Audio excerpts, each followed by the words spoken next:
I'm Sameera. I'm from Birmingham. I'm 31 this year. No, 31 last year, 32 this year. And I've probably been in the makeup industry now since I was 23. And it wasn't something I initially planned to do. I actually come from an art background, so growing up I was always into like arts, and I actually went to uni straight from art college to do graphic design and illustration, and it was as I was there I actually realised that this isn't what I wanted in terms of like a career. It was more my hobby, and then I kind of took a time out, come back to Birmingham, and then I went and actually studied special effects makeup for TV and film. So I was working part-time on like a makeup counter at first, and then from there I always wanted to work with Langdon because they always kind of worked with TV and film, and they worked with like the BAFTAs, and that was my next goal. Like, I wanted to do more that type of makeup because there's just so many aspects in the industry where you can go, and it wasn't something that I actually planned to do, and then I just kind of fell into it. And then so once I'd finished, I was with the brand for still kind of with them now, but as a pro makeup for about 6-7 years, and then it was from there I just kind of worked up with the brand. So it was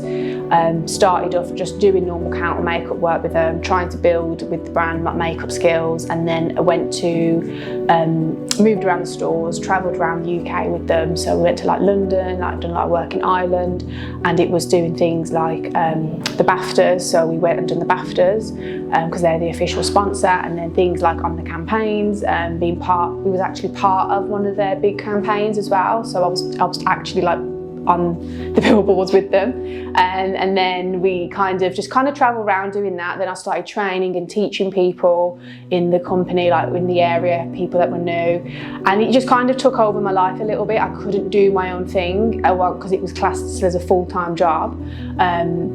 And I just kind of wanted to have a little bit of a change. I've been doing it for a while, and then I kind of fell into teaching. So it was something from doing the training aspect with the brand that I actually realised I actually enjoy teaching and sharing and kind of helping people. So I'd done my teaching qualification and looked around, and this was the only school really. I think this had just opened just after I started at uni.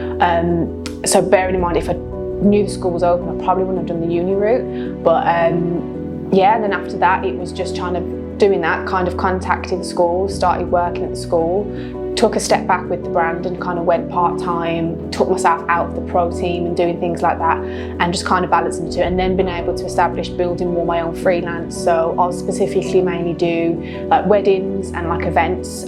So through friends I kind of integrated into working for a team, and we do the fitness modelling campaign shows. So there's like always based in London, in and out of London, and we do the women that kind of compete on stage, and that's something that I've kind of been maintaining doing events, kind of doing an odd few studios things, but it's mainly more events and like weddings, and then pretty much been doing that type of balance really for the past 2-3 years, well 3 years probably, because 2 years now is COVID, and then just getting back into it now after COVID, and then just after having a baby as well, so getting back into it all.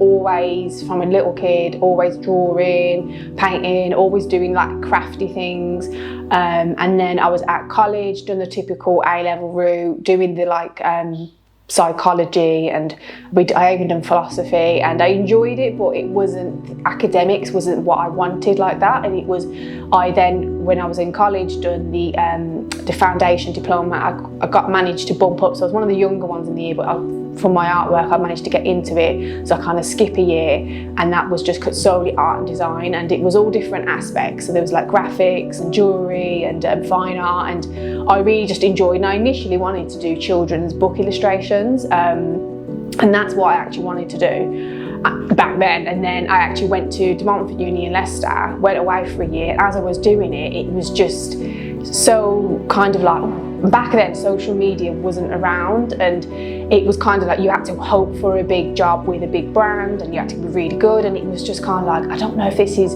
like what I want, because it was so judgmental, as in there was never a right or wrong. You could never just pass your exam. It was if somebody liked it or if somebody didn't, and for me it was just like I couldn't deal with that. So I just took myself out, come back home, and makeup was something I always enjoyed, but I was never like, I don't think I wore it till I was about 18, 19, so it's quite late in comparison to now how young girls wear it. But it was just more that I kind of fell into it. I enjoyed doing it, and I was thinking, what else can I do where I can still be creative, still enjoy something, and it's something that I like, because I just couldn't do the whole, I can't just go into an office job. I had a year and I had to figure out what I wanted to do, and then I kind of went and done that, and then so in a sense, I always taught myself, and then I kind of fell into doing like, every next step just kind of happened as the opportunities came along.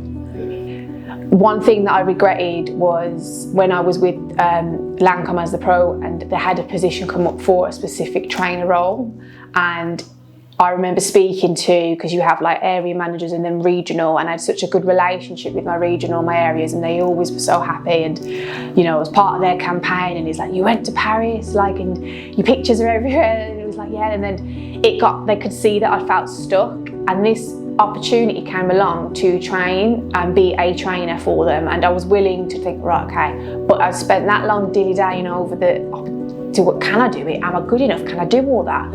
I missed the role, and it went, and they were like, if you'd have told us you wanted that, we would have told head office she needs to, and she can work remotely from Birmingham, come into the office 2 days for London, and I was like, oh. And that's my biggest thing, like, I wait too long. I think sometimes it's just accepting and just kind of thinking, no, don't wait, just go and just do it, and then worry after, because it tends to be, it'll always work out, and it always has. So it's not been something where, oh, I've made a decision, I think, oh shit, like, what have I done? This isn't working out. I've done it, and I'm thinking, oh, why didn't I do this sooner? So I think it's just being a little bit more brave and just kind of taking opportunities and don't think about them, because they do go quite quickly, and there's not in these type of jobs, especially that one was something that didn't come along for ages. And it was really funny, because the girl who had left, she was the first person I worked with in like head office in London, and she said, I thought of you, and I thought, why are you not applying? And I was like, oh, sorry. Like, it'd been up for about 2 months as well for the offer, so it was just way too long. But then again, if that wasn't meant for me, so it's also accepting what isn't meant for you isn't there, but don't be so scared about stuff, because it will work out in a sense as well.